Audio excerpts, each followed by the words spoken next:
adrakat ma'ani khalqil fattah wa talabat minhul fatha subhanahu wa ta'ala wa arafat ainal miftah wa tawajjuhat ala sabilis salah waqtadat bi imami sullah qiblatul arwah alladhi yu'attiru bihi jami'an nawah wa tahsulu bihi al-arbah wa la dhikrat illa wa habbat min nasa'i min maula riyah yartaddu bihal qalbu wa tartahu bihal arwah hamdan li rabbi khassana bi Muhammadin wa anqadana min dhulmatil jahli wad dayajiri alhamdulillahilladzi hadana bi abdihil mukhtar man da'ana ilaihi bil idni wa qad nadana labbaika ya man dallana wa hadana sallallahu ta'ala wa baraka alaihi wa ala alihi madad zaman wa tanasalan nasi wa madatil a'sar wa zikru nabiyuna Muhammad marfu' lada jami'al akhyar al-qulub ilaihi muhtafiyah wal arwah ilaihi mutashawwiqah ma madad fatratun minar rusul illa basyarat qaumaha bikal anbiya'u sallu ala nabikum Muhammad. Hadratul mukarramun wal muhtaramun, para sesepuh, para tokoh, para alim ulama, para aparatur pemerintahan yang dimuliakan oleh Allah Subhanahu wa taala, hadirin wal hadirat, wabil khusus sahibul makan, Ketua DKM Masjid Al-Hikmah Bapak Haji Ustaz Asep beserta keluarga, mudah-mudahan dipanjangkan umur oleh Allah Subhanahu wa taala, diberikan manfaat zahir wal batin.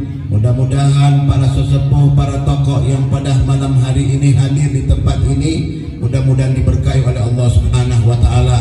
Al-Mukarram wal Muhtaram Al-Habib Muhammad Nasir bin Usman As-Segaf, Al-Mukarram wal Muhtaram Al-Ustaz Nafis bin Muhammad Fajri, yang saya muliakan Bapak Joko, yang saya muliakan Akhina Asep, yang saya muliakan Bapak Wakil dari Lurah, yang saya muliakan Bapak RT, Bapak RW, para aparatur pemerintahan yang hadir di tempat ini. Mohon maaf saya tidak bisa menyebutkan satu persatu, akan tetapi tidak mengurangi rasa hormat serta takzim saya. Mudah-mudahan Allah Subhanahu wa taala menjadikan malam ini malam yang penuh arti. Amin ya rabbal alamin. Hadirin wal hadirat yang dimuliakan oleh Allah, alhamdulillah dari mulai saya hadir di tempat ini, kita mendengarkan sama-sama adik-adik kita, mereka dari tim hadrah yang alhamdulillah luar biasa, masih kecil-kecil tetapi sudah mempunyai keinginan yang luar biasa, mempunyai fasahah, dan alhamdulillah itulah pendidikan yang baik untuk putra-putri kita, agar supaya mereka mengenal Nabi Muhammad sallallahu alaihi wasallam. Hadirin wal hadirat yang dimuliakan oleh Allah Subhanahu wa taala, sebelum saya masuk kepada masalah Isra Mi'raj Nabi Muhammad, izinkan saya bapak-bapak, ibu-ibu menceritakan sedikit tentang fadilah bulan Rajab. Bulan Rajab ini ibu-ibu adalah bulan Allah. Bulan Rajab adalah bulan kita diperintah oleh Nabi Muhammad untuk memperbanyak berpuasa dan istighfar. Apa sih makna istighfar? Istighfar itu talabul maghfirah, meminta ampun kepada Allah. Adanya konektasi dengan Allah, adanya hubungan dengan Allah. Karena bapak-bapak, ibu-ibu, siang dan malam, waktu demi waktu, tidak pernah lewat kecuali kita boga dosa sama Allah Subhanahu wa taala. Banyak kelakuan-kelakuan kita yang tidak baik, banyak tutur-tutur kata kita yang tidak menyenangkan, bahkan membuat kita semakin jatuh di hadapan Allah Subhanahu wa taala. Sehingga manfaat istighfar itu hebat, luar biasa ibu-ibu. Orang kalau kepengen rezekinya bagus, rezekinya lancar jaya, hendak dia banyak beristighfar. Orang ada menikah sudah lama tahunan untuk diberi keturunan sama Allah, perbanyak istighfar, insya Allah diberi Orang ada punya usaha, punya toko, tapi tokonya kembang kempis, Senin Kemis. Ya, kadang-kadang orang bilang gali lubang, tutup lubang. Apa kuncinya supaya dia sukses? Istighfar. Ada orang hidupnya dikejar-kejar hutang. Tiap hari bukan tamu yang datang, tapi debt collector. Nagih hutang, tidur tak nyenyak, makan tak berselera. Kenapa? Karena ketakutan ditagih hutang. Bagaimana cara supaya bisa keluar dari hutang? Beristighfar. Ya bayar mah udah pasti Ibu, udah pasti. Jangan nanti ada orang datang ke rumah kita nagih hutang, tunggu dulu, istighfar dulu. Tapi bisa dikemblang orang. Kuncinya istighfar ibu-ibu. Lah Pak Ustadz, bagaimana bisa begitu? Di dalam surat Nuh ada kisah bapak-bapak ibu-ibu ketika di zamannya Al-Imam Hasanul Basri. Imam Hasanul Basri ini imam at-tabi'in. Kenapa dikatakan beliau imam tabi'in? Karena beliau berjumpa dengan sahabat Nabi. Bahkan beliau berguru tidak kurang dari 7 sahabat Nabi. Menimba ilmu Imam Hasanul Basri. Imam azim, imam wara, zuhud, yang ilmunya tidak diragukan kealiman serta kepagihannya. Satu ketika ada orang datang kepada beliau keluh kesah, menceritakan tentang, Imam, saya ini sudah berumah tangga lama tapi belum dikaruniai anak sama Allah. Apakah ada bacaan doa? Apakah ada sesuatu yang bisa saya amalkan Imam? Apa jawaban Imam Hasanul Basri? Qala alaika bil istighfar. Hendaknya kamu beristighfar, minta ampun kepada Allah. Berapa kali ya Imam? Mi'ata marrah, 100 kali. Ini yang boga-boga utang di sini dengarkan baik-baik. Yang banyak masalah, yang berumah tangga belum dikaruniai anak, yang suka dikejar-kejar debt collector, ya, dengarkan baik-baik ibu-ibu. Pulang ke rumah amalkan, ya, insya Allah. Ini bukan, karena yang saya bawakan cerita ini semua dari Al-Quran, bukan asal-asalan. Kemudian setelah dikatakan alaika bil istighfar, perbanyak istighfar. Pulang, datang orang kedua ibu-ibu, mukanya kusut, datang menghadap kepada Imam Hasan al-Basri. Imam, saya ini punya warung, tapi warung saya bukan untung tapi buntung, rugi terus.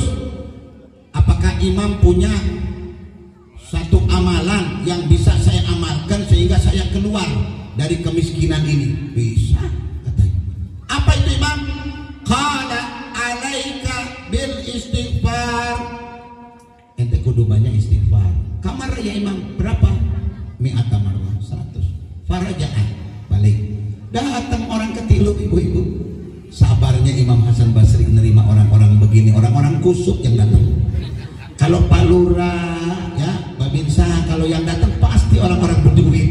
Ini mah yang datang orang-orang kere. Akhirnya datang yang ketiga. Yang ketiga bilang begini, saya ini punya hutang, hidup nggak tenang, malam pun gelisah.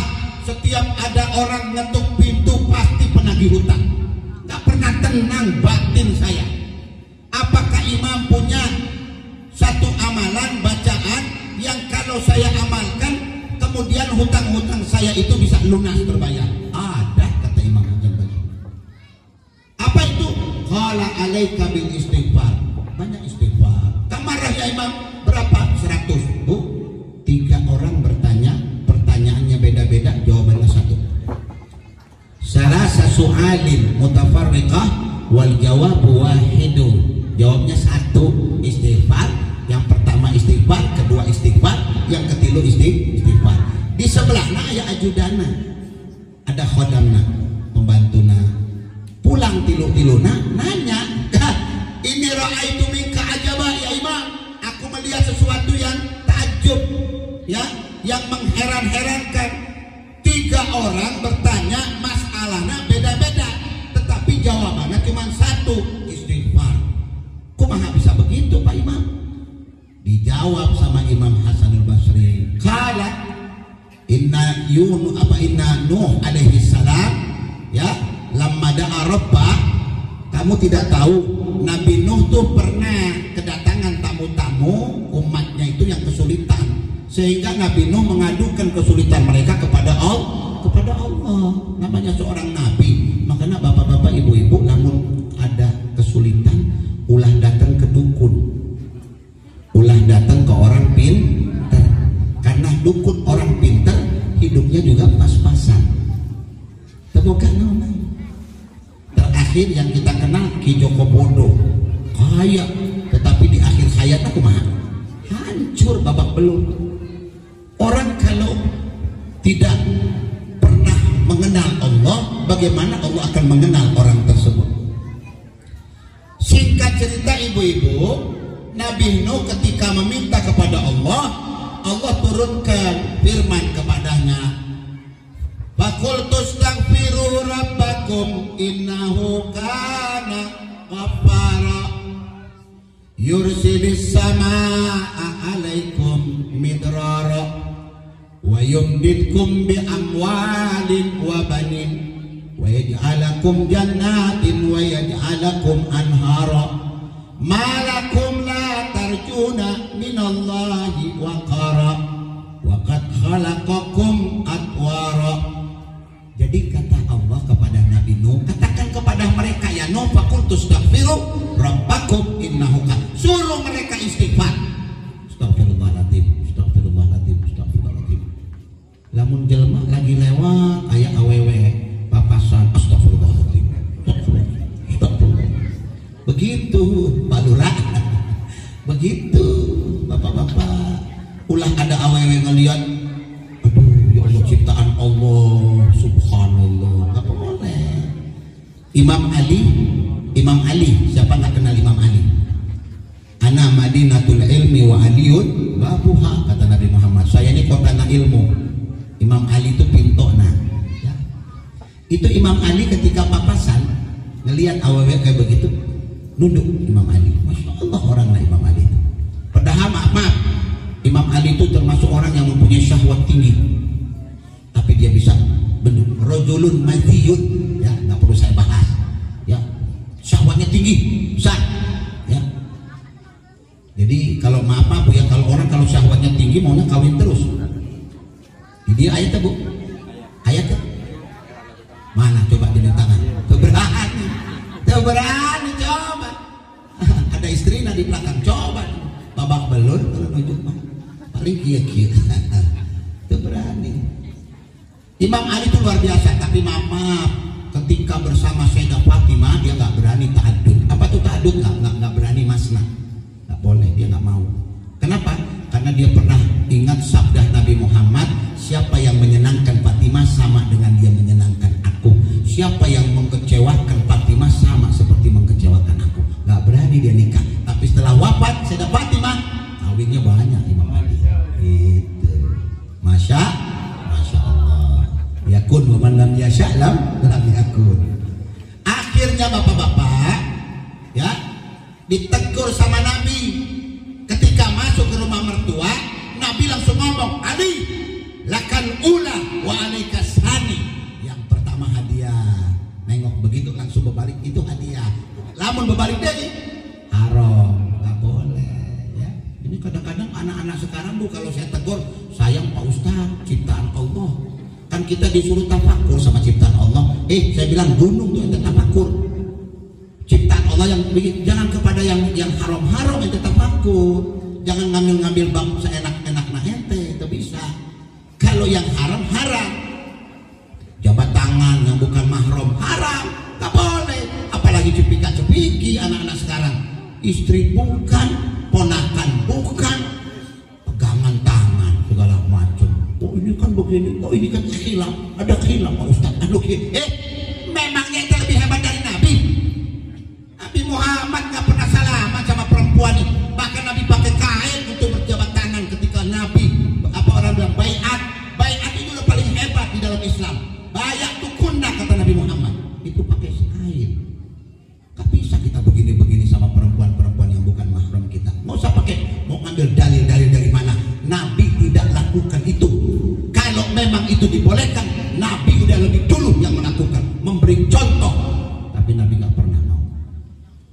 Orang sekarang kadang-kadang ulama sekarang ini keblinger, kadang-kadang nggak tahu dari mana ngambil ilmunya, dari mana ngambil dalilnya. Oh, kalau nggak ada syahwat nggak apa-apa, kalau nggak ada ini nggak apa-apa. Siapa ente malaikat nggak punya syahwat? Ya pasti ada syahwat tuh. Apalagi kalau yang jabat tangan perempuan 16-17 tahun, beda tuh, setrumannya juga lain pak. Nah itu bening, udah pasti.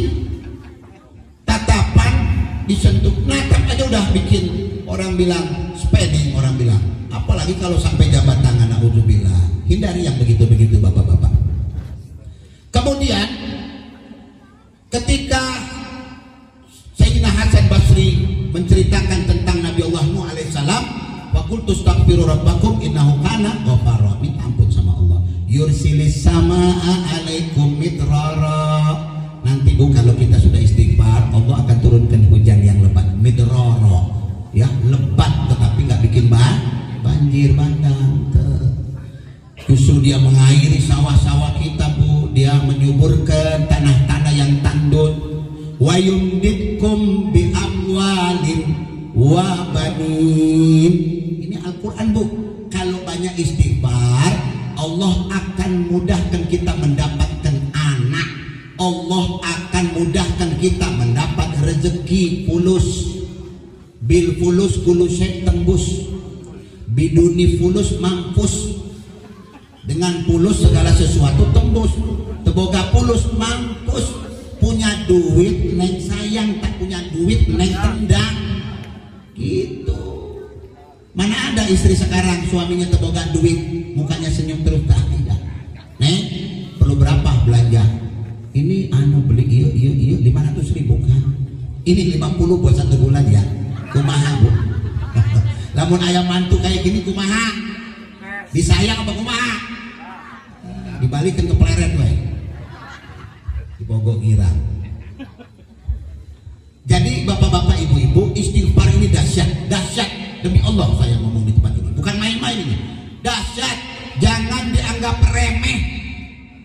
Kalau nggak punya keturunan, istighfar aja tiap malam. Astagfirullahaladzim, astagfirullahaladzim, astagfirullahaladzim. Insya Allah sebulan 2 bulan punya anak. Boga utang, astagfirullahaladzim, astagfirullahaladzim, astagfirullahaladzim. Diem wah di rumah, pulang keluar, duduk wah, astagfirullahaladzim, astagfirullahaladzim, astagfirullahaladzim. Tapi maaf, kalau ada yang datang lagi utang, jangan bilang tunggu dulu, astagfirullahaladzim, astagfirullahaladzim. Pulang, samperin. Sabar ya, sabar, seminggu 2 minggu. Sabar, sabar. Ini udah 1 bulan. Akhirnya ngomong sama istrinya, tunggu dulu, belum turun dari langit duitnya. Duitnya belum turun. Kemudian bapak-bapak ibu-ibu, ada cerita juga di masalah istighfar. Ini lebih hebat lagi ceritanya. Tahu Imam Ahmad bin Hanbal? Al-Imam Ahmad bin Hanbal, murid Imam Syafi'i, hafal 1 juta hadis. 1 juta hadis. Di dia yang 500 hadis saya tidak hafal. Tunjuk tangan coba. Diberi 500.000 ya. 5 hadis juga nggak hafal. Dan 500. 5 hadis tak hafal. Ini Imam Ahmad bin Hanbal 1 juta hadis. Ibarat kata kalau dia masuk di kota, orang gelar karpet merah untuk menyambutnya. Orang agung ibu. Dia hafal secara mateng sanad sampai ke Nabi Muhammad. Itu Imam Ahmad bin Hanbal. Terkenal puasanya, tulisan-tulisan ini. Imam madhab. Satu ketika beliau bercerita, di umur-umur saya yang tua, ya sudah tua sekali, ya membongkok. Tiba-tiba satu pagi saya bangun, hati saya itu kepengen ke Baghdad, kepengen pergi ke Baghdad. Saya di sana nggak punya kenalan, tidak punya rekan, tidak punya teman, tapi nggak tahu bisikan hatinya dia katanya minta supaya dia datang ke Baghdad. Sesampainya dia di Baghdad, karena nggak banyak kenalan, dia menyembunyikan namanya, jati dirinya dia sembunyikan. Dia bilang, nih saya Imam Ahmad bin Hanbal. Rame bu, ribuan orang akan menyambut dia. Tetapi dia diam di masjid, ikut sholat berjamaah. Habis sholat isya dia mau berbaringan bu, mau istirahat. Namanya musafir. Kalau musafir kan yang dia cari masjid, ya. Kemudian setelah dia mau berbaring, diusir sama marbot. mudah-mudahan Masjid Al-Hikmah nggak suka ngusir-ngusir orang ya. Kalau ada tamu jamaah tabligh ya, kadang-kadang mereka mau berdakwah ulah dibilang jamaah kompor ya, kesian ya. Habib Umar bin Habib pernah ditanya tentang jamaah tabligh ini. Kumaha Habib Umar? Habib Umar adalah wali besar dari Darul Mustafa. Kata Habib Umar, apa yang mereka lakukan itu dakwanya Nabi Muhammad. Masya Allah. Walaupun maaf ya Pak, kadang-kadang ada yang bertato, ada yang baru hijrah, tetapi niat mereka baik, ngajak orang yuk ke masjid, datangi ke rumah-rumah kalau sore pulang dari masjid, mereka berdakwah, yuk maghrib kita sholat di itu. Ini mas sebagian orang kadang-kadang didatangi jamaah tabligh mukanya jamaah kompor ya, berantak di masjid segala macam, lah komproh lah kalau kata orang Jawa mah, jorok apa ulah ya. Mereka dakwah ngajak kebaikan, kita ikuti mereka, nggak bakal mereka bikin berantakan kepada kita. Singkat cerita bapak-bapak ibu-ibu, sampai diusir suruh keluar. Begitu keluar ada teras masjid, dianggap bukan dalam masjid di teras, dia kelar ya, baju-baju yang dia bawa sama surbannya dia nggak bilang saya ini Imam Ahmad bin Hanbal, nggak ngomong, dia sembunyikan jati, orangnya tawadhu gitu. Keluar si marbotnya mengunci, loh kok di sini lagi, kan saya suruh keluar sampean, kenapa masih di sini? Loh saya kan ini di luar masjid. Lah ini Tuhan, ini masih pekarangan masjid, masih tanah masjid, ayo cari tempat lain. Ngeganggu saja. Begitu diusir-usir, rupanya ada tetangga masjid itu tukang roti yang melihat keadaan. Aduh kesian, ada orang sudah tua ya, bapak-bapak tua, syekhun kabir, dibilang diusir begitu, disamperin. Pak, hampura nih, maaf ya, bapak dari mana? Oh saya dari negeri anu. Enggak sok, silakan ke rumah saya. Insya Allah tukang roti. Nah, sesampai di tempat tukang roti, dijamu bapak-bapak ibu-ibu, duduk makan segala macam, ditawarkan minum apa ya, sambil dia makan sambil dia minum, si tukang roti terus ngadon roti. Nah, ada yang aneh bapak-bapak ibu-ibu, setiap dia masukkan garam dia bilang astagfirullahaladzim, setiap dia anukan terigu astagfirullahaladzim, masukkan telurnya astagfirullahaladzim, setiap dia anu segala macam ngocok apa segala macam pakai masjid astagfirullahaladzim, astagfirullah. Bingung Imam Ahmad ini nggak bilang kalau saya Ahmad. Kita ditanya, bapak sampean siapa namanya? Saya Abdullah, hamba Allah. Kan Abdullah tuh hamba Allah, nggak berbohong dia. Dijamu segala macam, dilihatin sama Imam Ahmad. Ajib ini orang. Setiap dia masukin sesuatu astagfirullah, setiap masukin sesuatu astagfirullah, setiap naruh sesuatu astagfirullah, naruh gula astagfirullah. Ini mesti saya tanya, Pak, sebentar Pak, kemari sampean ini jualan roti sudah berapa tahun? 30 tahun. 30 tahun. Lah, saya mau tanya, lah sampean saya lihat setiap memasuki sesuatu itu kok istighfar. Ada apa Pak? Kok Bapak istighfar terus? Saya dari dulu ya Syekh, dia bilang. Dari dulu. Sudah berapa tahun di istighfar begini? Sudah 30 tahun saya istighfar seperti ini. Lah, sekarang saya mau tanya, hasilnya apa dari istighfar Bapak ini? Oh, alhamdulillah Syekh, saya dulu ngambil roti dari orang. Karena saya sering istighfar, saya sekarang jadi agen roti. Orang ngambil sama saya. Apalagi dulu saya menikah sama istri saya terboga anak, terboga keturunan. Semenjak saya mendawamkan istighfar ini, Allah berikan saya keturunan. Ada anak laki, ada anak perempuan. Alhamdulillah. Terus apalagi? Dulu saya ini utang jangan ditanya, Syekh. Banyak utang saya. Tapi setelah saya mendawamkan istighfar, Masya Allah, terbayar semua utang saya. Ini cerita nyata Bu, bukan dongeng yang saya ceritakan. Ada di dalam kitab. Terakhir, si Syekh bertanya, saya mau tanya sama kamu, dari 30 tahun kamu jual roti beristighfar, setiap kamu memberikan sesuatu pada adonanmu itu, apa kira-kira permohonanmu, keinginanmu yang belum digobul sama Allah? Cuman satu ya Syekh, saya hidup kaya sekarang, saya boga rumah, saya boga tanah, boga segala-galanya. Anak punya ya, utang tidak punya, yang ada orang ngutang sama saya. Nah saya mau tanya, apa masih permintaanmu yang belum digabul sama Allah? Ada. Apa itu? Satu, saya selalu dalam doa malam saya minta sama Allah, ya Allah, jangan kau cabut nyawaku, jangan kau matikan aku, kecuali pertemukan aku dengan Imam Ahmad bin Hanbal. Bayangkan, ya. Ini kisah nyata, langsung takbir, ya, Imam Ahmad, Allahu Akbar, Allahu Akbar, ya Rabb, makabiran illa anta. Pantes aku gelisah dari tempatku datang ke negeri ini tidak mengenal seorang pun. Rupanya istighfarmu yang memanggil-manggil aku sehingga aku datang ke tempat. Loh, sampean siapa? Aku Ahmad bin Hanbal. Langsung tersungkur orang itu mencium kakinya Imam Ahmad bin Hanbal, berterima kasih kepada Allah. Kata Imam Ahmad bin Hanbal, pantesan aku datang ke tempat ini gak tahu mau ketemu siapa. Rupanya istighfarmu yang memanggil aku. Ya Allah, Bu. Bukan sampai di sini, Bu.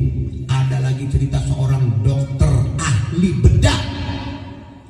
Ini dokter ahli bedah ini terkenal di Sudan. Ketika dia mau terbang pesawatnya, dia mau kemana, ke Amerika atau kemana, dia mau mengobati seseorang. Tiba-tiba pesawatnya ada yang rusak. Akhirnya mendarat di tengah hutan. Landas di tengah hutan. Apa yang terjadi? Ternyata di tengah hutan ada seorang ibu punya anak yang sedang sakit. Kata orang-orang di situ, satu-satunya dokter yang bisa mengobati penyakitnya dokter yang dari Sudan, namanya Bulan bin Bulan. Tiba-tiba angin besar, hujan besar, pesawat itu rusak, turun mendadak, kemudian dia masuk ke hutan, lewat, ketemu ada satu rumah. Dia ketuk rumah itu, ternyata rumah itu ada ibu yang suka istighfar, sehingga dia masuk ke situ. Dia tanya, dokter ini siapa? Saya dokter Bulan bin Bulan. Allahu Akbar. Saya rupanya yang membuat engkau datang ke tempat ini. Saya rupanya sehingga Allah bikin pesawatmu itu rusak sehingga kau mendarat di tempat ini, di hutan, jarang ada rumah, tapi engkau datang ke rumahku malam ini mengetuk pintu. Bayangkan, Pak, dikirim sama Allah Subhanahu wa Ta'ala. Bu, nanti kalau pulang ke rumah istighfar yang banyak, Bapak istighfar yang banyak, adik-adik istighfar yang banyak. Apalagi bulan Rajab, Syahrullah. Rajab Syahrullah, kata Nabi Muhammad. Sya'ban syahru, ya syahri. Bulan Sya'ban bulan aku, kata Nabi Muhammad. Wa Ramadhan syahru ummati. Ramadan bulan umat. Jadi Rajab syahrul istighfar, Sya'ban syahrul salat ala Nabi Muhammad. Banyak selawat sama Nabi. Kemudian Ramadan syahrul Quran. Perbanyak baca Al-Quran, Bu.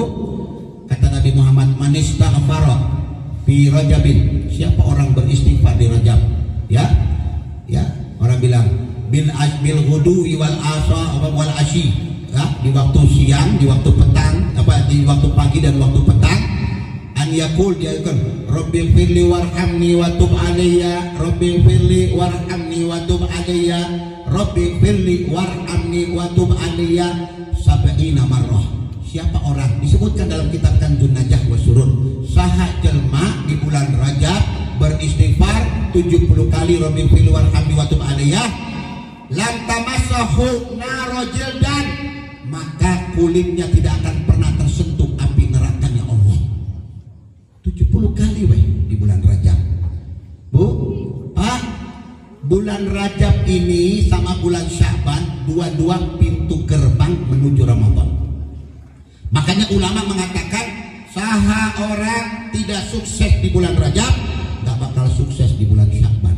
Siapa orang gak sukses di Rajab, gak sukses di bulan Sya'ban, jangan menghayal, jangan mimpi bisa sukses di bulan Ramadan. Kenapa? Istiqdadnya dari sini, Pak. Ya, permulaannya dari sini. Untuk menyambut Ramadan 2 bulan persiapkan. Kalau nggak siap, repot kitanya. Ya, kita akan menjadi jauh dari Allah Subhanahu wa Ta'ala. Bapak-bapak, ibu-ibu yang dimuliakan oleh Allah Subhanahu wa Ta'ala, itu masalah berkenangan dengan bulan Rajab. Sebetulnya masih panjang yang mau dijelaskan, tapi dipotong-potong, Pak, ya, biar sedikit. Sekarang kita menceritakan tentang Isra Mi'raj. Sekarang saya tanya dulu mana Isra itu apa, Mi'raj apa. Kalau Isra itu perjalanan dari bumi ke bumi, dari Pleret ke Munjul Jaya, itu perjalanan ya. Darat ada ya, orang bilang perjalanan yang ditempuh dengan kendaraan. Kita dari Purwakarta mau ke Tanah Abang, mau belanja ya, pasti naik bis, naik kereta ya. Capek tuh Pak? Capek. Naik mobil juga capek, naik pesawat ke Saudi Arabia juga capek, lelah. Tetapi Nabi ketika dia Isra dari Mekah menuju Baitul Maqdis, Nabi nggak lelah, nggak capek. Kenapa? Karena kendaraannya super istimewa Pak. Yang dia kendarai itu namanya buraq ya, bahasa Arabnya kork, bakrokop, artinya halilintar atau kilat cepat ya. Kalau pesawat jet itu kan cuy, kan begitu kan. Kalau kilat kumaha, cepat, langsung sampai kan begitu. Orang makanya kalau kena petir langsung mati gosok kayak kesetrum ya. Makanya kalau hujan jangan suka di luar, jangan suka naik di atas ya, jemuran, diam dulu, cabut semua kabel-kabel televisi, cabut supaya nggak kena kilat ya. Kalau kena gosok udah rusak, mesti ganti TV baru. Begitupun yang lain-lain, semua colok dicabut. Bapak-bapak, ibu-ibu yang dimuliakan oleh Allah Subhanahu wa taala, Isra perjalanan ya yang ditempuh dari bumi ke bumi. Kalau punya hitung, Nabi itu ketika dia dari Mekah menuju Baitul Maqdis, kalau dihitung dengan jarak bapak-bapak ibu-ibu, sebulan pergi sebulan balik, sebulan pergi sebulan pulang. Luar biasa ya yang ditempuh itu, perjalanan yang cukup jauh, tetapi subhanallah singkat ibu-ibu. Berikut ditambah dengan mi'rajnya, naik ke atas langit. Ibarat kata kalau Nabi keluar jam 8 malam, sebelum subuh Nabi sudah sampai di rumahnya. Bayangkan. Padahal ya kalau kita hitung nanti saya baca. Pokoknya saya potong-potong lah ya, biar sedikit tetapi padat.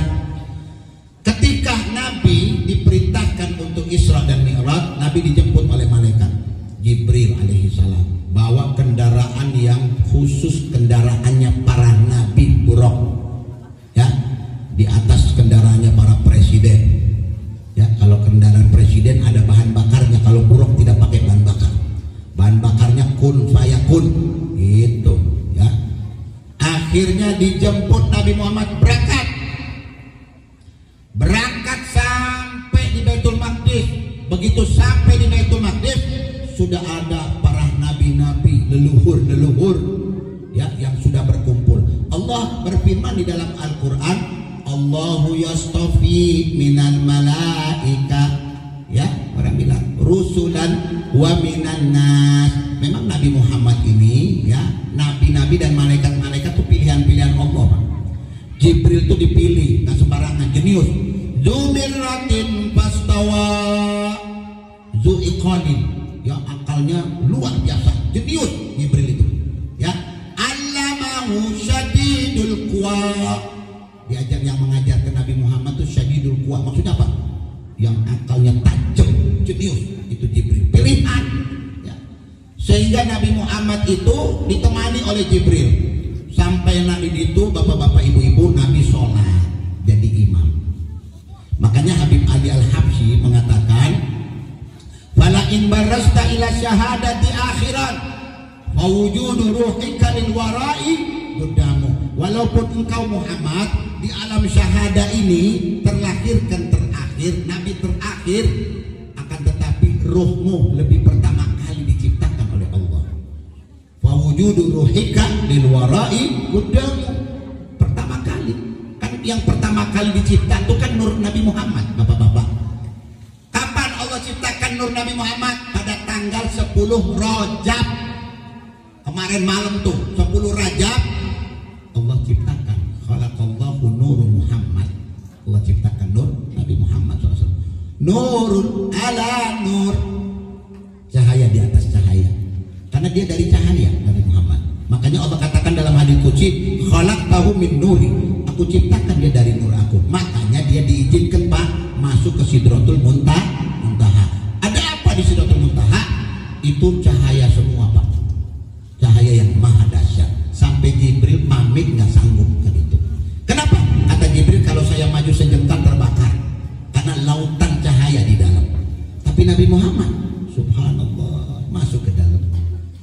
Makanya ketika dia naik ke atas, itu diceritakan di atas langit ini bapak-bapak, ibu-ibu, ada pintunya. Ya, atas langit ini ada pintu. Makanya saya mau bongkar sedikit rahasia ya, rahasia Al-Quran, rahasia hadis-hadis Nabi Muhammad. Pak, Bu, kenapa Nabi kok naik Mi'rajnya kok dari Baitul Maqdis? Kok nggak dari Mekah aja? Kenapa Nabi Muhammad ketika Mi'raj itu menginjakkan kakinya tuh dari Baitul Maqdis, dari Palestina? Kenapa nggak dari Mekah? Ayo, ada yang tahu? Ada yang tahu? Kenapa kok mesti naiknya ke atas langit tuh kok dari Baitul Maqdis? Kok dari Palestina? Kenapa nggak dari Mekah aja? Kenapa nggak dari Madinah? Kenapa nggak dari tempat-tempat lain? Kok mesti dari Palestina? Ada apa? Ternyata di Palestina itu Pak ada pintu langit Pak. Biar tahu. Makanya orang Yahudi sampai detik ini mereka tetap mau menguasai Baitul Maqdis. Kenapa? Ada sesuatu yang mereka ingin gali Pak. Maaf ya, bukan saya ngomong terlalu dalam, enggak. Biar bapak-bapak tahu. Makanya naiknya dari situ. Itu orang bilang pintu gerbang langit namanya. Mereka mau cari tahu kenapa Muhammad naik dari sini. Itu rahasia yang banyak orang nggak tahu. Dia taunya ke Palestina, naik ke atas. Lah kenapa naik di situ? Kenapa nggak dari Mekah aja naiknya? Karena pintunya ada di situ. Nah, terowongan namanya Pak, terowongan langit namanya. Makanya naik di situ. Batu Bu, batu besar mau ikut naik sama Nabi Muhammad. Mau ikut naik tuh batu, naik. Dilarang sama Allah. Gak boleh. Jibril larang batu itu. Larang, sampai sekarang ngampung tuh batu. Turun ke naik. Kesian. Nangis lagi waktu ditinggal. Betul Pak, itu mukjizat yang baqiyah. Ada mukjizat yang sampai hari kiamat Al-Quran. Al-Baqiyah sekarang tuh batu. Itu mukjizat namanya mukjizat Isra Mi'rajnya Nabi Muhammad. Ketika naik ibu-ibu sampai langit pertama, Nabi Jibril itu dalam hadis Bukhari ya, ketika sampai Jibril itu mengetuk pintu langit. Berarti Pak ada 7 pintu tuh di atas. Diketuk pintu langit. Dak dak dak. Saha? Kata yang nunggu pintu, nggak tahu namanya siapa, Parjo apa siapa? Si malaikatnya. Saha? Ana Jibril. Aku Jibril. Qala man ma'ak? Siapa sama ente? Qala nabiun akhir zaman. Nabi akhir zaman. Ahlan wa sahlan wa marhaban. Selamat datang. Makanya Nabi Muhammad tuh ketika naik di langit, semua malaikat-malaikat, semua nabi-nabi ucapan salamnya kepada Rasulullah seperti apa? Assalamu alayka ya awal, assalamu alayka ya akhir, assalamu alayka ya zahir, assalamu alayka ya batin. Dia yang pertama, ya, dia yang pertama, dia yang terakhir itu Nabi Muhammad. Kenapa? Ruhnya pertama kali dicipta oleh Allah, nurnya pertama kali. Kemudian dia yang akhir, dia yang terakhir, Nabi penutup. Kemudian dia yang dohir, dia yang nampak, dia yang batin. Secara batin, dohir, semua milik Nabi Muhammad. Makanya malaikat-malaikat di atas itu salamnya seperti itu. Assalamualaikum ya awal, assalamualaikum ya akhir, assalamualaikum ya dohir, assalamualaikum ya batin. Bapak Ibu, itu Bu, maaf ya, jarak langit pertama, langit kedua diceritakan dalam kitab Bukhari. Itu kalau dihitung masafa Bu, jarak perjalanan 500 tahun. Demi Allah, masafa khomsumi ati'am. Tapi kenapa Allah persingkat untuk Nabi Muhammad? Lah karena di dalam Al-Quran yang Qori tadi baca, yang dibacakan Subhana, Maha Suci Allah. Kenapa dibilang Subhana Bu? Itu kalimat tanzih, ya, pengagungan. Karena kisah ini di luar nalar akal sehat. Kejadian ini super di luar akal, ya, bukan Superman, bukan Batman. Ini Nabi lebih super dari segalanya. Tanpa sayap loh Nabi Muhammad Bu. Kalau kita boncengan pesawat terbang, naik di bannya Bu, rontok badan kita Bu. Kenapa? Karena di atas itu bukan tempat kita. Makanya kita itu, ya, kalau sudah kacau keadaan, keluar masker untuk menambah oksigen buat kita. Jangan main-main. Di pesawat tuh ada untuk mengendalikan kita. Kalau enggak kita orang jantungan tuh nggak bisa naik pesawat. Kalau udah ketinggian 6.000 kaki, tarik-tarik napas dia. Apalagi orang yang mau melahirkan, sudah apa, hamil besar, nggak boleh naik pesawat, bahaya dia. Anak kecil, ya telinganya mesti ditutup pakai kapas. Kalau enggak kan, wah kacau, sakit telinga kita. Makanya disuruh makan permen, apa ngunyah, supaya tidak merasakan rasa sakitnya. Pernah umroh, pernah haji masih tahu. Ayo orang kampung pertama naik, teriak-teriak enak. Ya, kenapa nggak biasa naik pesawat, naiknya beca, ya, mikrolet, naik pesawat. Oh, kemana yuk? Mau turun, Allahu Akbar. Alhamdulillah sampai, ya langsung dibawa ke rumah sakit, jantung kumat. Subhanallah ibu-ibu ya, ini kuasa Allah Subhanahu. Kalau kita, ini kan judulnya Isra Mi'raj ya. Kalau kita untuk menambah iman ketakwaan kita, kalau kita tahu apa sebetulnya rahasia yang Allah berikan dalam Isra Mi'raj, sehingga bapak-bapak ibu-ibu ditempuh oleh Nabi. Langit pertama, langit kedua, langit ketiga, semua ada pintunya Pak. Saya bacakan surat-surat yang kita kenal, surat jin. Ketika Allah Subhanahu wa taala menantang bangsa jin dan bangsa manusia. Ya mahsaral jinni wal insi in istata'tum an tanfudhu min aqtaris samawati wal ardh fanfudhu la tanfuduna illa bisultan. Allah menantang, hei kalian bangsa jin, bangsa manusia, kalau kalian bisa melintas ke atas langit, kata Allah, sok mangga, fanfudhu, silakan melintas. Lalu kemudian Allah nafikan, la tanfuduna illa bisultan, kalian nggak akan pernah sampai kecuali pakai sultan. Apa sultan di sini? Ahli tafsir mengatakan sultan di sini al-quwah, kekuatan super power, ya, al-quwah. Ada lagi yang mengartikan sultan di sini al-ilmu, ilmu, ya, ada ilmu pengetahuan, teknologi, apa segala macam. Ada lagi terakhir yang lebih kuat, mayoritas jumhur ulama, al-idnu, izin. Izin. Kenapa? Karena Jibril sama Nabi Muhammad waktu naik izin dulu, dia ngetuk pintu. Saha, aku dibukakan.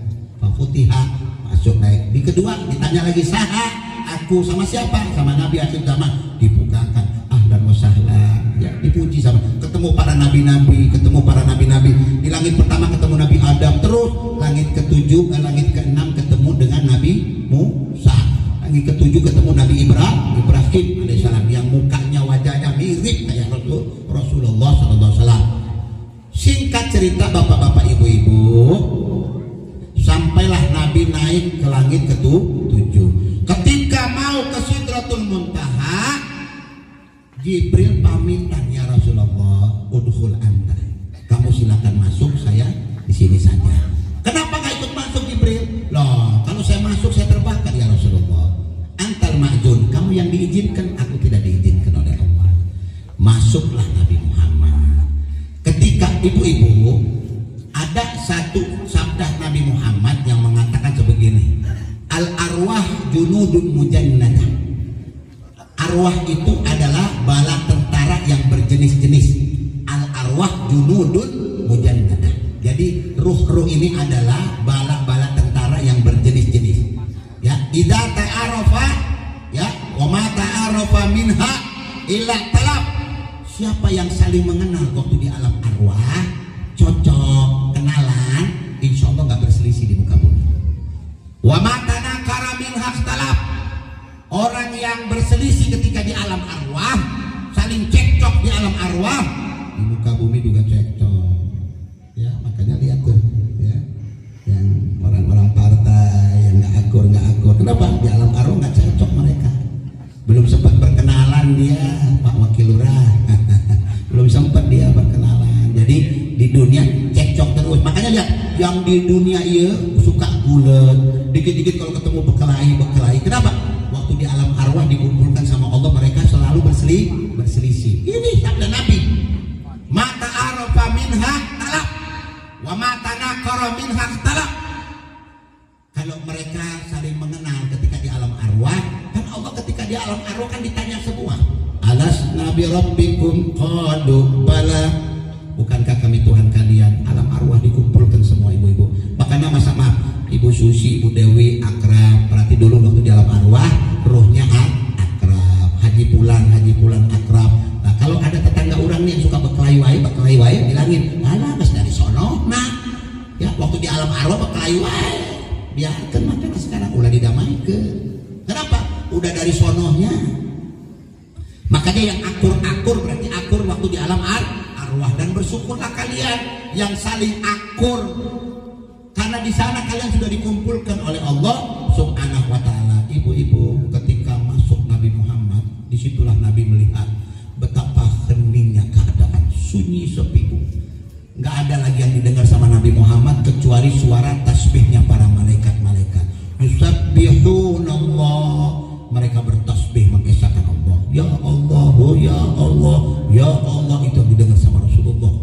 Tiba-tiba Nabi terdiam.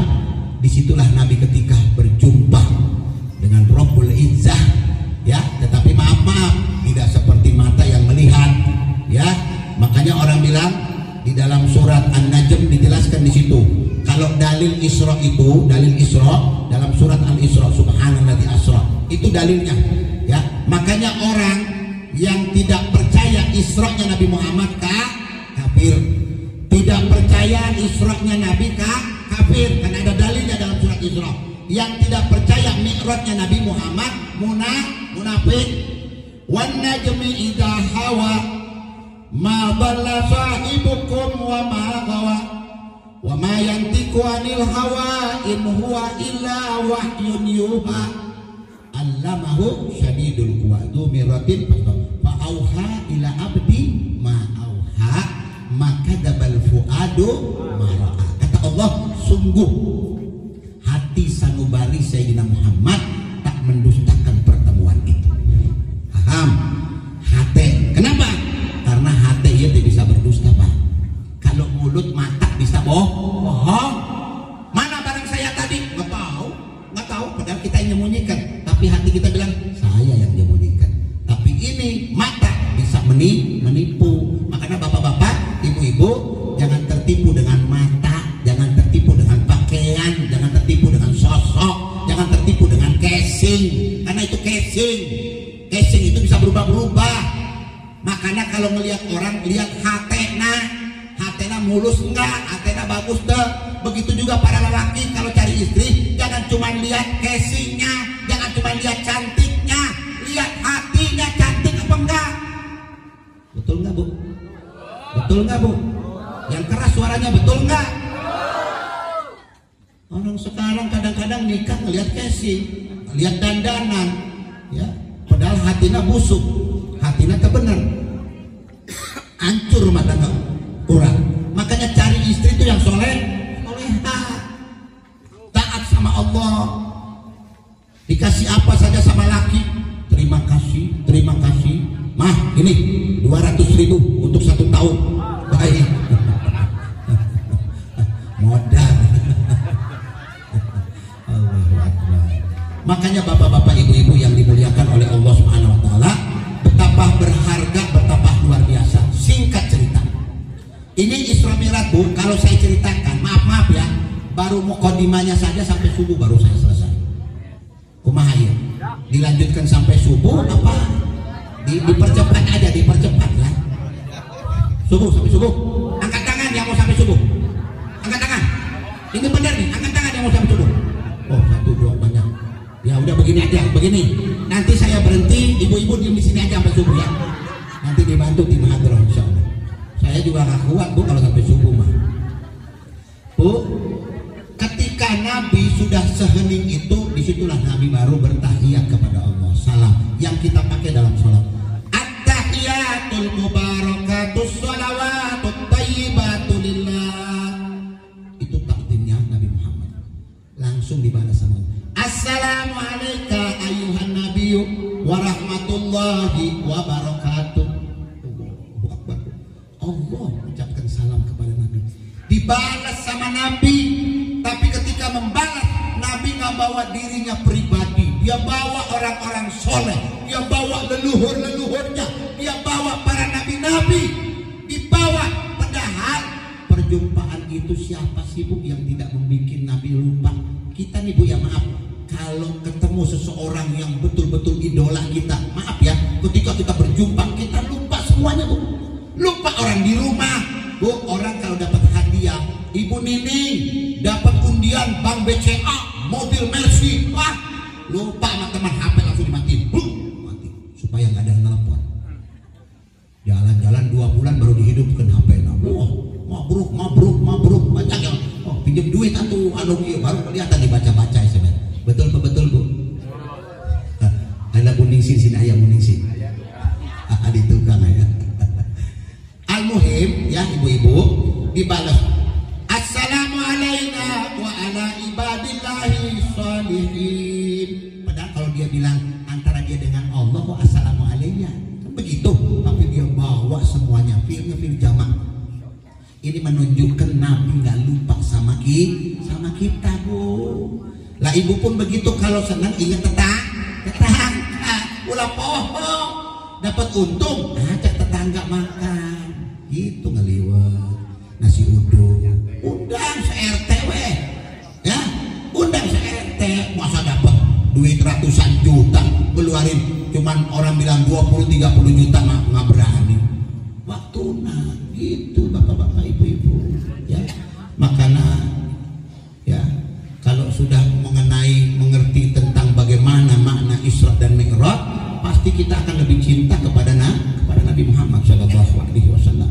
Bapak-bapak ibu-ibu yang dimuliakan oleh Allah Subhanahu wa taala, setelah dapat itu semua kemudian turun Nabi Muhammad ya, diberikan perintah sholat 50 waktu. Ketika diberikan 50 waktu, Nabi turun. Kenapa? Karena Nabi orangnya nerima, tidak berani bercakap-cakap sama Allah, nggak seperti Musa mah dialog terus sama Allah. Kalau Nabi Muhammad akhlak adabnya luar biasa, makanya Allah cinta sama dia.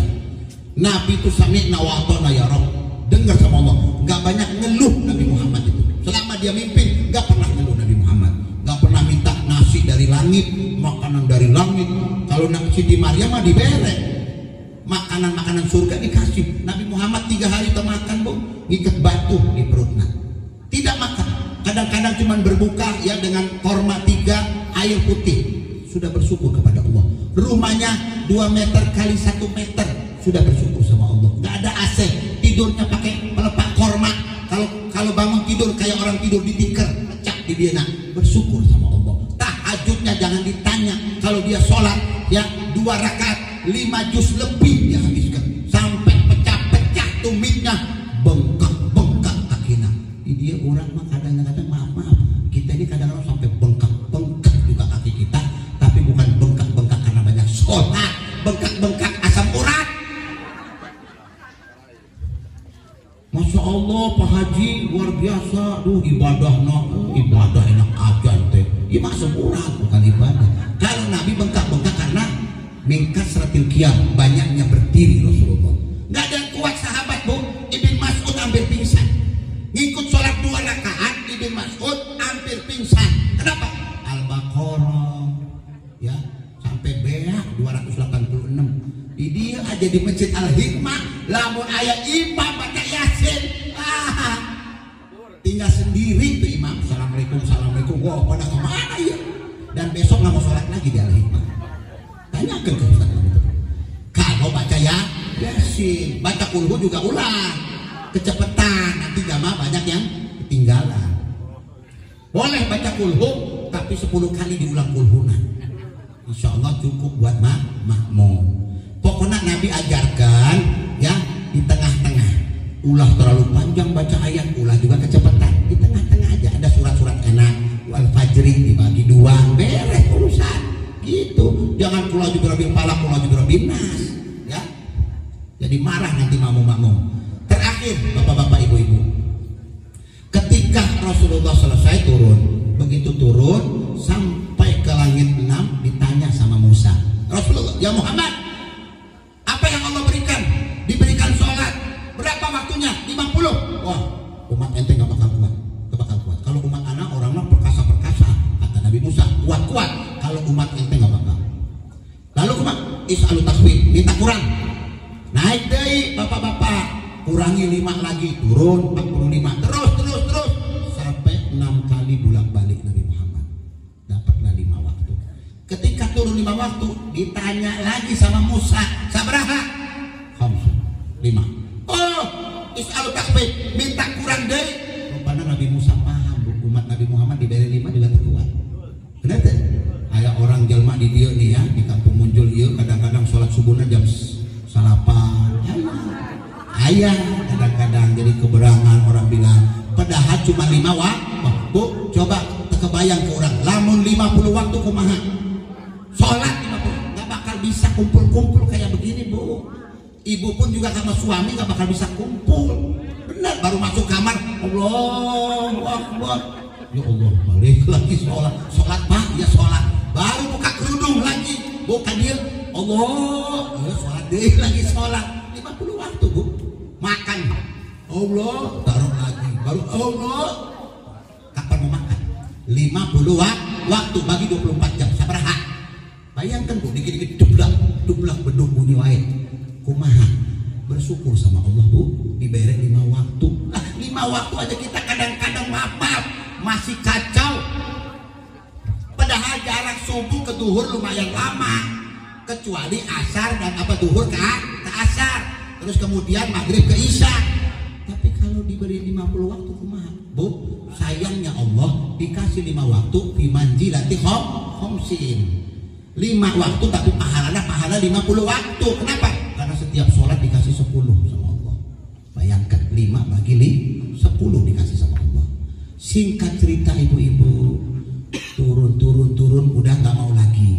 Yang jadi pertanyaan ibu-ibu, kenapa Nabi Musa nyuruh Nabi Muhammad bolak-balik kepada Allah? Itu pertanyaannya.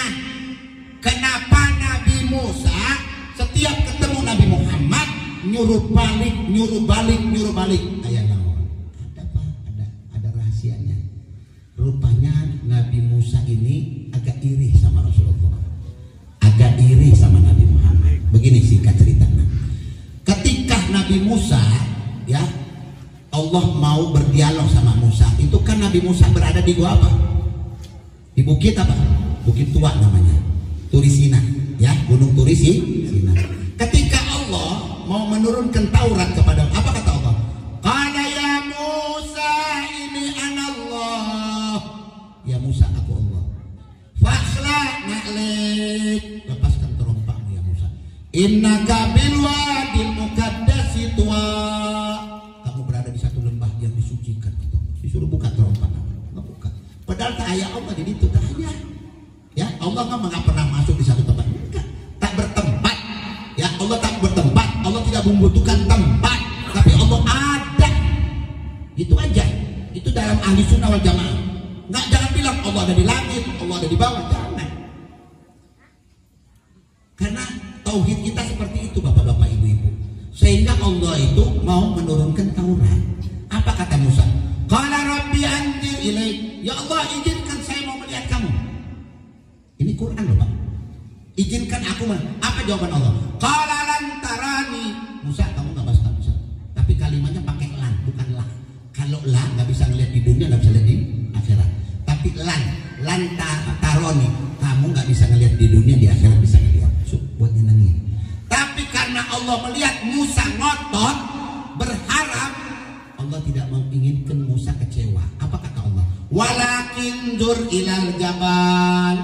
Akan tetapi ya Musa, coba kamu lihat ke gunung. Fa in istaqarra, Allah bikinkan satu perumpamaan, syarat.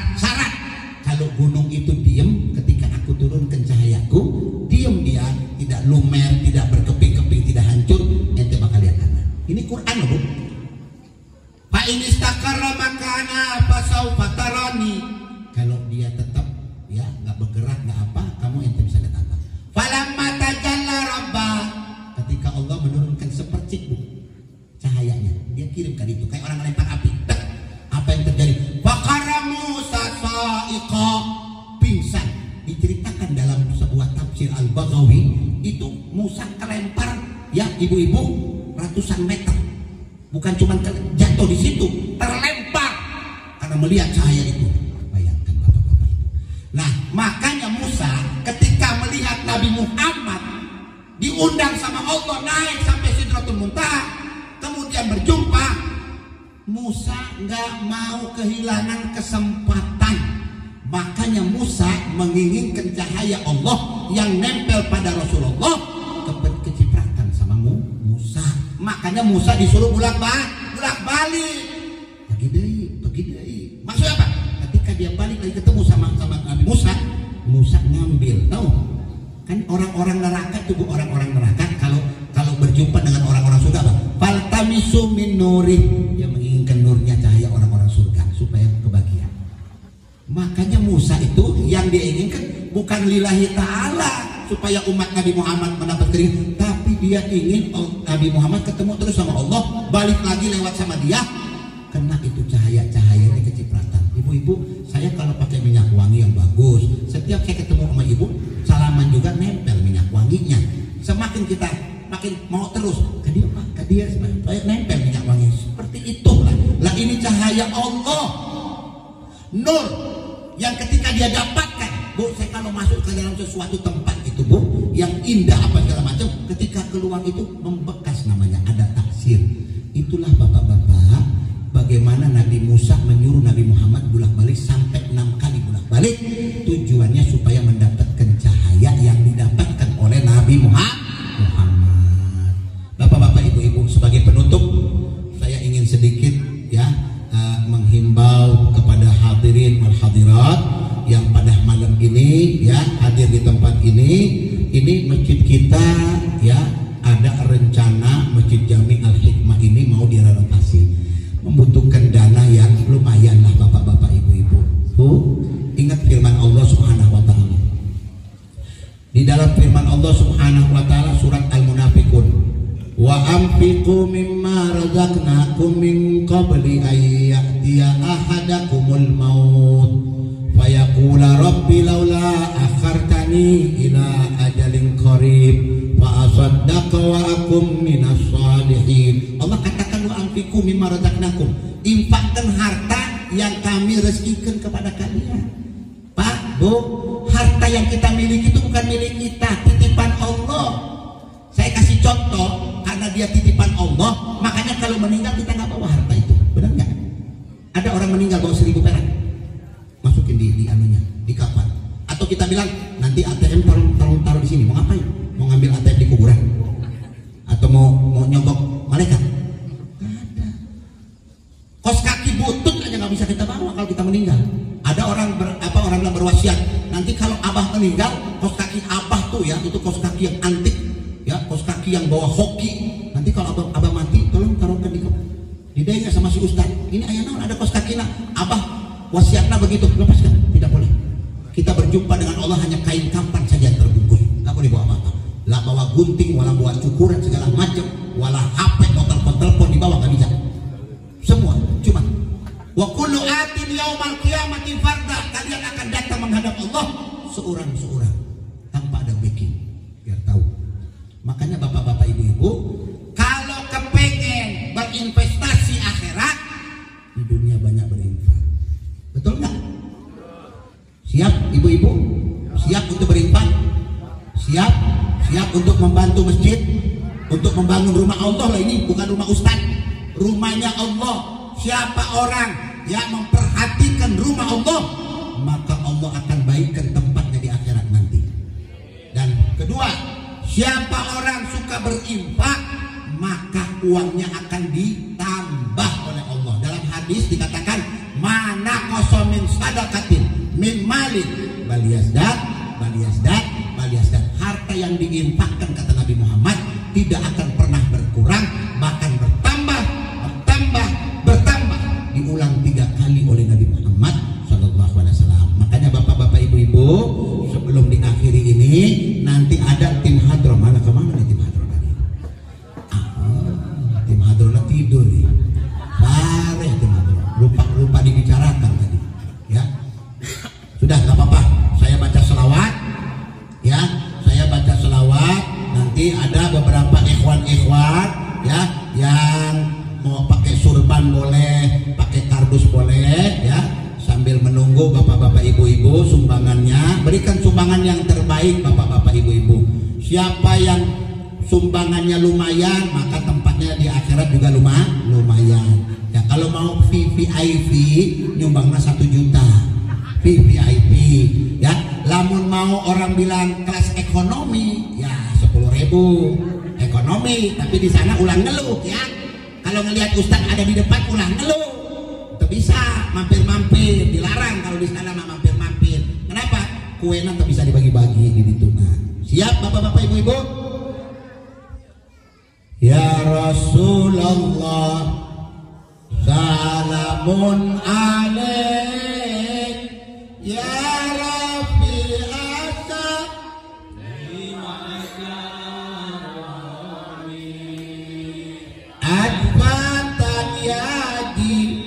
Rabbal alamin ya aidal judi wal karami ya aidal judi wal karami. Ayo sama-sama ya Rasulullah, salamun ya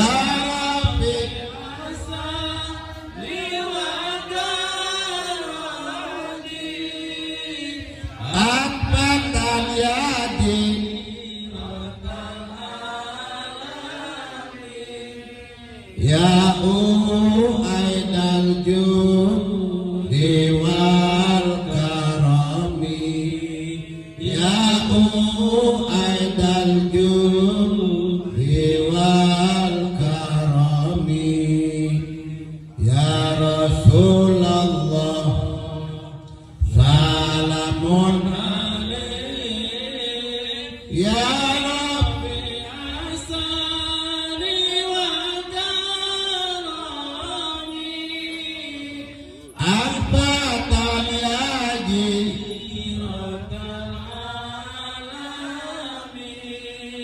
ya aidal judi wal karami ya aidal judi wal karami adalah Nabi sangat pemalu sebagai gadis zaman pula sangat merendahkan diri pada sesama makhluknya Rabbi, pada sesama makhluknya Rabbi. Ayo sama-sama ya Rasulullah, ya Rasulullah,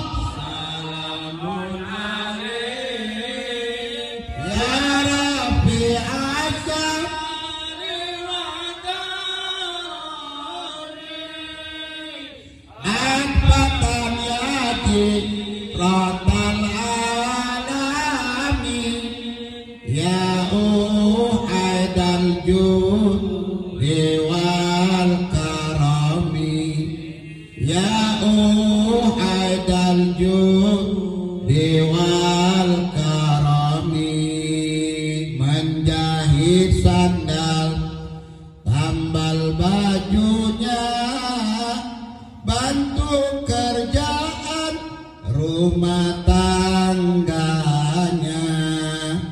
menimba air memerah kambing pergi mencari kayu yang kering pergi mencari kayu yang kering ya Rasulullah, salamun alaik ya Rabbi asani wa karami akbatan yadi Rabbal alamin ya aidal judi wal karami ya aidal judi wal karami. Allahumma barakatuh. Allahumma hdina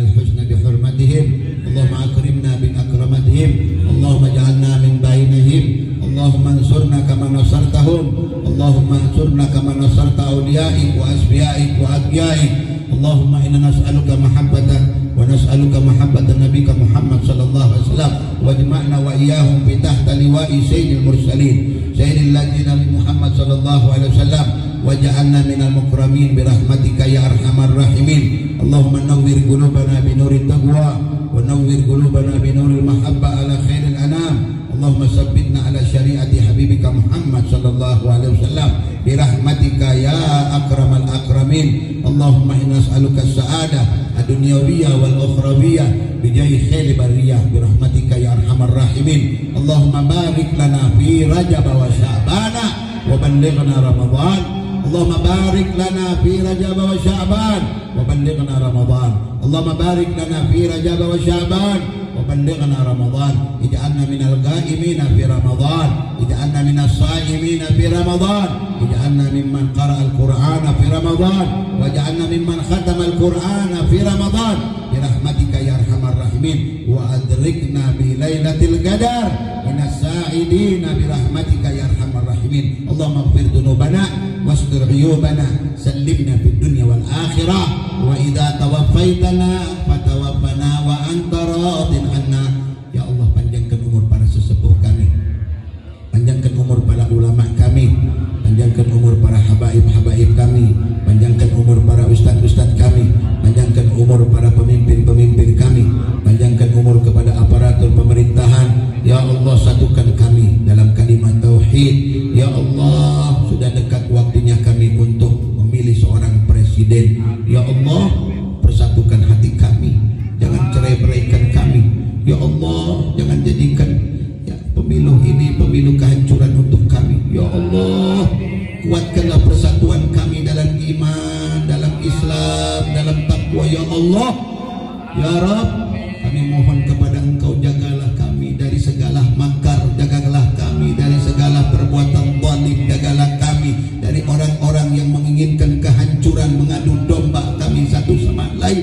Ya Allah, walaupun kami berbeda-beda, akan tetapi hati kami satu, iman kami satu, negeri kami satu, NKRI kami satu. Ya Allah, selamatkan Indonesia, selamatkan NKRI, selamatkan negara kami. Ya Allah, jadikan negara kami baldatun thayyibatun wa rabbun ghafur. Jadikan negeri ini negeri yang makmur. Berikan kami pemimpin-pemimpin yang amanah, berikan kami pemimpin-pemimpin yang cerdas, berikan kami pemimpin-pemimpin yang punya wawasan, berikan kami pemimpin-pemimpin yang takwa, berikan kami pemimpin-pemimpin yang beriman. Selamatkan negeri kami, rubahlah kehidupan kami, jadikan 2024 menjadi negara yang betul-betul makmur, negara yang menjadi pemimpin untuk bangsa-bangsa di dunia. Baldatun thayyibatun wa rabbun ghafur. Rabbana atina fid dunya hasanah wa fil akhirati hasanah wa qina adzabannar wa adkhilna jannataka ma'al abrar ya azizu ya ghaffar ya arhamar rahimin. Wa sallallahu ala sayyidina Muhammad nabiyil ummi wa ala alihi wa sahbihi wasallam. Subhana rabbika rabbil izzati amma yasifun wa salamun alal mursalin walhamdulillahi rabbil alamin. Bi sirril Fatihah. A'udzu billahi minasyaitonir rajim. Bismillahirrahmanirrahim. Alhamdulillahirabbil alamin arrahmanir rahim maliki yaumiddin. Iyyaka na'budu wa iyyaka nasta'in. Ihdinas siratal mustaqim.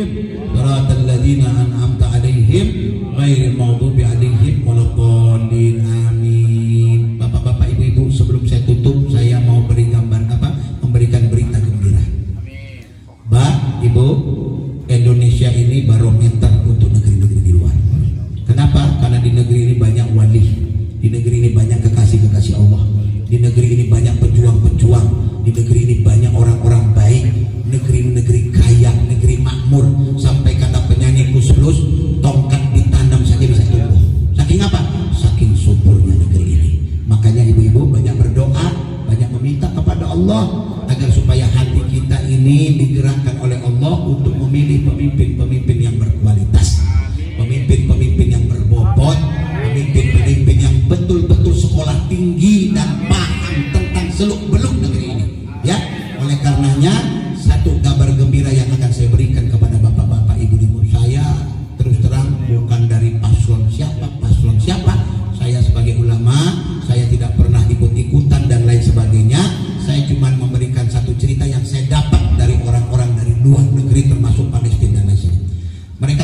menandakan 2024 kebangkitan umat Islam di dunia. Dan kebangkitan itu dimulai dari Indonesia.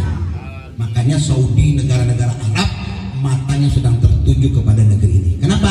Karena mereka tahu banyak orang-orang yang akan menghancurkan dan membuat Syam seperti Syam Indonesia, tetapi subhanallah dijaga sama Allah. Habib Umar bin Hafid itu pernah mimpi bertanya kepada Nabi Muhammad SAW, ya Rasulullah, apakah ada satu negeri yang kau cintai? Apa dia katakan? Indonesia itu di hati aku, kata Nabi. Ini satu berita gembira bapak-bapak, ibu-ibu. Dan maaf lagi, apa dikatakan? Dia bilang nanti di 2024 akan lahir seorang pemimpin yang dia diterima di dunia dan di akhirat. Di dunia dan di akhirat. Saya tidak mengada-ngada. Dan dia bilang pemimpin ini yang berhati lapang, yang hatinya bersih, suci, dan dia akan mengeluarkan segala kemulut-kemulut. Dia akan jadikan negeri itu makmur ketika dia pimpin. Dia akan memimpin dengan adil. Kenapa? Karena dia adalah ratu yang dipilih oleh Allah. Jadi dia ini pilihan. Sampai saya katakan, kalau ada gangguan, ada yang mau bunuh dia, apa dia katakan? Apapun makar yang mereka buat, Allah sudah mempersiapkan makar untuk mereka. Siapapun yang akan menjahati dia, orang ini tidak akan mati, karena orang ini sudah pilihan Allah. Jadi apa yang dikatakan ulama-ulama Palestina 2024 kebangkitan ya dunia dan dimulai dari Indonesia, ternyata tepat sekali dengan apa yang kita rasakan sekarang. Mudah-mudahan ibu-ibu kita berdoa, kita minta kepada Allah Subhanahu wa taala, mudah-mudahan Allah tetapkan hati kita atas pilihan yang kita inginkan dan atas apa bisikan yang ada pada diri kita. Mudah-mudahan Allah berikan keberkahan kepada kita, Allah persatukan kita. Boleh berbeda, tetapi setelah 14 Februari mudah-mudahan kita bersatu kembali demi menunjang, demi untuk melihat cemerlangnya, bercahayanya Indonesia di kedepan hari. Insya Allah kemiskinan berkurang, segalanya berkurang, mendapatkan ridho Allah Subhanahu wa ta'ala. Wa afu minkum. Assalamualaikum warahmatullahi wabarakatuh.